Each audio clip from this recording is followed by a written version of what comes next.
Hi everyone, and welcome to your weekly tip on how to set your sales on fire.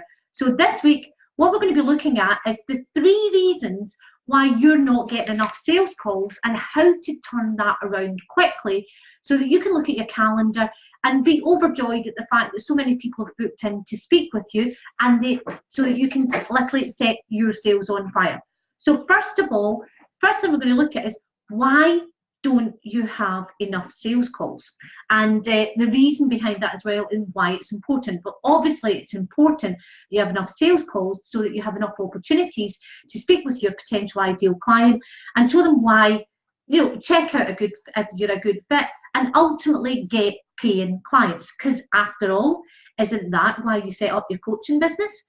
So if there's not enough sales calls in your diary, then you're going to struggle to actually have predictable client, like money coming into your business, and actually to keep the lights on and keep going. So it's crucial. But why aren't people, your ideal clients, booking sales calls with you? Well, first of all, it's really quite simple.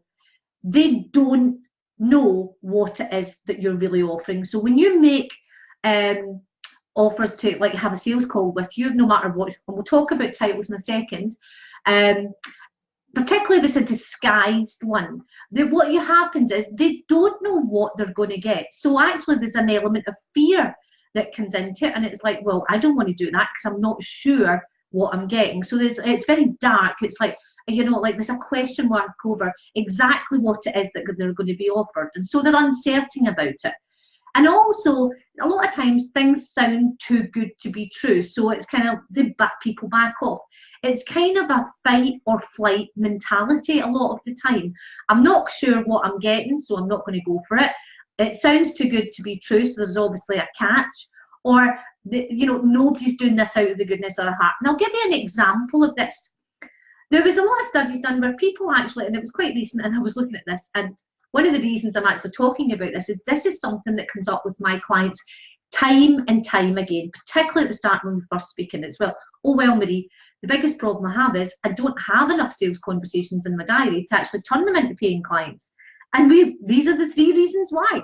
So, but I'll give you an example, sorry, itchy nose, of why that is. So if you think about it, you met somebody in the street and they offered you, just come up to you and says, here's a £10 or $10 or €10, whatever your currency is. And this stranger walked up to you and says, listen, we're giving away €10, dollars, pounds, completely free of charge, no strings attached. How many of you would take that $10 or take that money? Actually, what it's shown is very few. The majority, well over 70%, and actually in a lot of cases a lot higher, would actually walk away because they just wouldn't believe that somebody was actually offering them. There's fear. It's like, well, there must be a catch, or they must be looking for something from me, or there's something wrong here. So actually, they would refuse to do it. And it's really the same with sales conversations. If they're not clear about what it is that they're actually going to get, then they won't do it. So here's the 3 ways that you can turn that around so that you can start piling up your calendar with sales conversations so you can get predictable, high-paying clients into your coaching business. So the first thing that you want to do is, you can see up here, put a name on it, a title. And basically, by actually putting a name on it, what you're doing is shining a light on exactly what it is that you're offering and taking that uncertainty and diminishing that fear that people have. So how to name it? You either name it based on the result that you actually got, the result of what they're going to get from the call, or the problem that you're actually going to fix. Okay, so I'm going to give you an example of that. So you think about it, I actually am a sales on fire coach. I basically, so I help clients get more predictable clients into their business, helping them get actually cash into their business as well.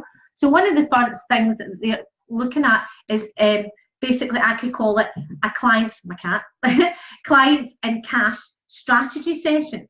Okay, now it's very clear. This is what you want. This is what the call's about. It could be that actually they're not confident about sales at all. So you could call it a sales confidence strategy session. So that's based on the result that people get. So think about that in your niche as well. And if you're looking for help in that, you can certainly do so. Okay, I can certainly help with that. It could be that it's the problem that you solve that your sales conversation is going to be about.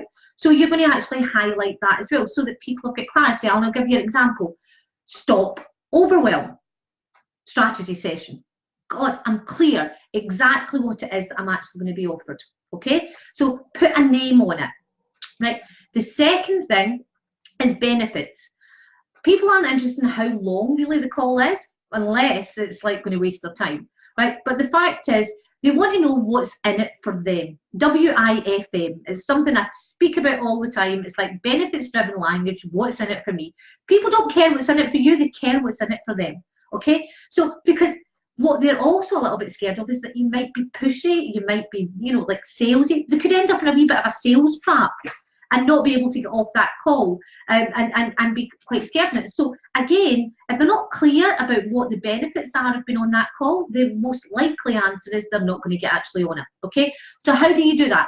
This is something that I go on about all the time to my clients, and it literally is how to. Do you want to know what's actually going on here in the background? This is deep diving into my life as a sales coach. Okay, so I'm going to actually just take it off a little bit and show you what's happening, because I've got a cat going round the room and one of my half dogs, Millie, going round making all this noise. So this is Millie.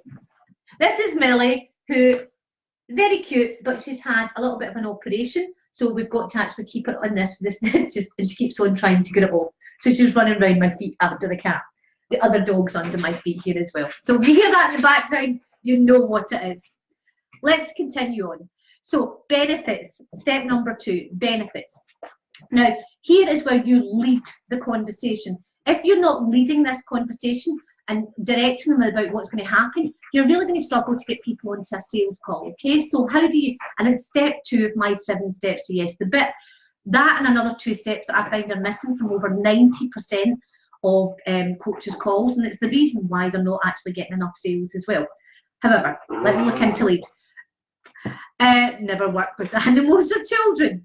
Okay, so basically leading, how can that be, is actually being really clear. So it could be get on this call and find out the 4 keys to actually, you know, whatever your promise or your result is. So it could be get on this call and find out the 4 keys to go from where's my next client coming from to predictable high paying coaching clients. Okay, what you could say is, so what we're going to do in this call is find out, you know, where you are just now to where you want to be, and the one thing that's holding you back.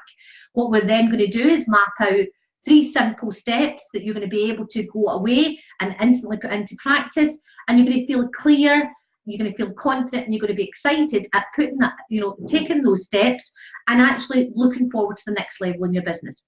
Now, that's a kind of a lead. And obviously you can differentiate that between what you do, but as you can see, I'm very clear on what the benefits are. And that makes people feel a lot more relaxed about taking this call.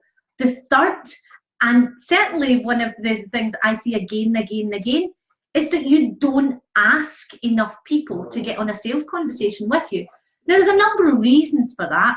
Fear is one of the big ones. Fear of rejection. Fear that they'll say no to you. Fear of not knowing how to do it with confidence. That's a huge one. And certainly one that a lot of my clients really struggle with before they came to me. It's like, well, I don't know how to ask. So what they then do is they end up making these disguised offers, which is like free market research, or, you know, like all these disguised sales calls. You can't disguise the fact that you're going to actually speak to somebody about working with you, because that just feels wrong. That is salesy. So not asking is, you know, one of the biggest facts. If you're not asking at least 3 to 4 people plus per week to actually have a sales call with you, then you've not really got any predictable way of getting clients, and that leads to feast and famine, overwhelm, worry, and where the hell's my next client coming from? So not asking is pretty crucial, and knowing how to ask, also very crucial. And if any of those 3 are ones where you sit and you think to yourself, well, that sounds great, Marie, and I've given you some directions about your name, you know, naming the call based on the result of the problem, like really doing benefits in terms of so that they're clear on why, you know, you're leading that conversation and what benefits they're going to get from it.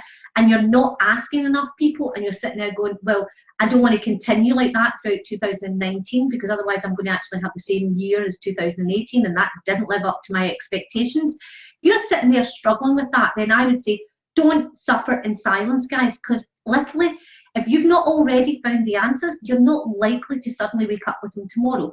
And the fact is that whilst you're suffering in silence, every day becomes like Groundhog Day. So if you want to have more sales confidence, you want to actually convert more clients, and you certainly want more sales calls in your diary, and you're still, and these tips are going to help you, great, but you want more, because these are tips, then what I'm going to do is say to you, post yes in the comments or reach out to me via private messenger, because I can invite you onto a call, and it will be a clients in cash strategy session where you will get clear on 3 simple steps that will actually look at changing you from where's my next client coming from to basically a predictable client flow. You'll know what to do and you'll know how to put it into practice.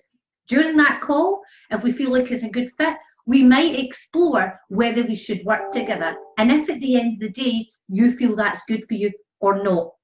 And saying yes or no is entirely your choice with no pressure. Because that also is one of the big things that people, you know, feels let down about. It's okay to say no. So remember, 3 things that is actually stopping people from actually getting on sales conversations with you, and 3 ways to actually obliterate them. If you're still suffering a little bit, and you're still struggling a little bit, and you want to know more, don't hold back. Reach out, say yes in the comments, or reach out to me via private messenger, and we could basically set up a clients in cash strategy session for you, get you 3 simple steps, get you moving, start getting clients coming in, or we might even explore how we might work together. Who knows? But you don't know unless you try it out. Okay, so I'm going to wish you loads of success. I'm looking forward to any comments apart from yes that you might make. So if you want to ask questions, guys. I'm here all week. I'm here all year to answer any of the questions that you might actually have. Okay, thank you. Have a great week. Wishing you loads of love and loads of prosperity. Bye.